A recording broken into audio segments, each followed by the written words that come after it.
we're dealing with a subject matter that resonates around the world, and whether or not you have 10 pounds or 200 pounds to lose, you can relate to it. So that's a great jumping off point for us. It's most important for us to have great characters on the show that can relate to somebody, some segment of the population, so they can go, hey, that's me, or that's my brother, or that's my husband, or that's my wife. And so that is one key ingredient for us. And the other thing is that I feel like, interestingly, our contestants are so far, over to one side. I mean, they have tried everything, that if you're just a viewer at home watching the show, you may think, hey, I'm in bad shape, but I'm not that bad. And you start to feel a little bit better about yourself. And so there's a lot of different, things that are going on, I think, for that, kind of drives the success of the show. I did a bunch of interviews very early on. I mean, you call yourself a show called The Biggest Loser, which I actually, had to fight the network to keep the name.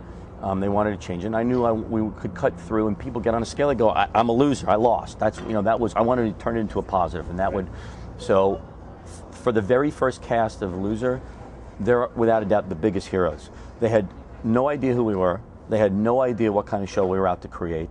They were about to stand virtually naked in front of America and display it all. These are people who wouldn't even put on a bathing suit in front of their husbands or wives, or be even seen publicly in any type of display of skin. So I give them a lot of credit. I've often said that. I think there's nothing less than pure bravery out of them. And we owe them a lot. That first cast was incredible for us.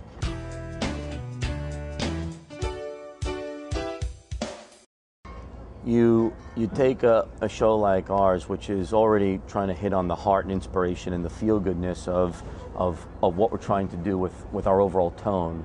And I think the General Mills partnership was probably the best that we've had. I feel like it resonated.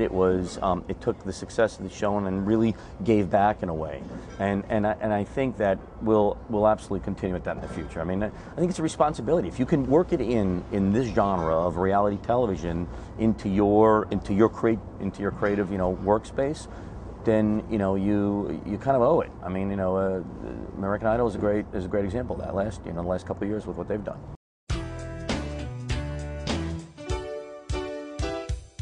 We work really well. I think it's kind of a Hollywood success story in of itself. We have all each other's backs and strengths and weaknesses that we bring to the table. We really check the egos at the door.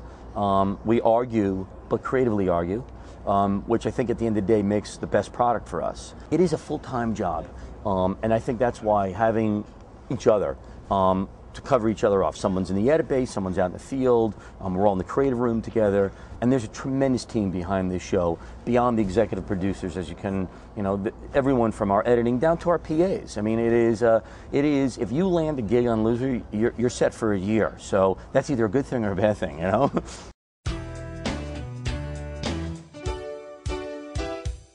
It means a lot to me to gain respect for the show. Now, we've gone from no one respecting the show, or very few in the beginning, to quite a journey.